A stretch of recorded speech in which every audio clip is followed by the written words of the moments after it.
My name is Stephen Silver. I am a lawyer who specializes in handling civil and criminal tax controversies. I have been doing this now for going on 47 years, both within the government and outside the government. When you have a client that comes in and visits with you, there's a possible criminal tax investigation. The process involves attempting to keep the matter from being investigated in the first instance. For example, you may have a client that has filed false returns and there's a question of getting those returns amended, in essence making what is called a voluntary disclosure, and that would in most instances prevent a criminal investigation. So that's the first tier of the so-called trilogy. What you would want to do is to prevent your client from getting investigated by the IRS.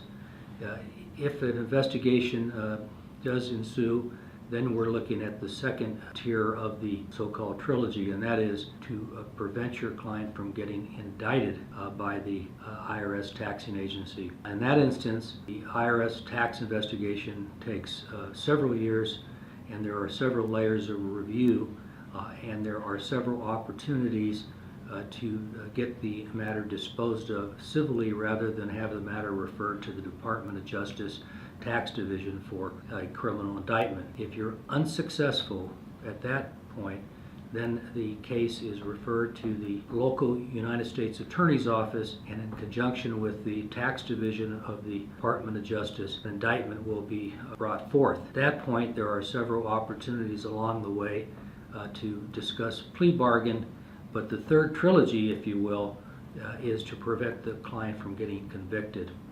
And if that fails, you of course want to mitigate, and cases are somewhat problematic in the sense that the better cases are brought, and so there are plea bargaining opportunities available for you at that point.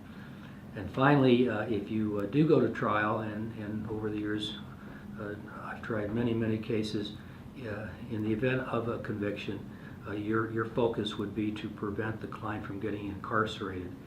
And in that instance, you go through the sentencing guidelines, and the tax component in terms of tax loss to the government is a very important portion of what is considered and whether incarceration will follow.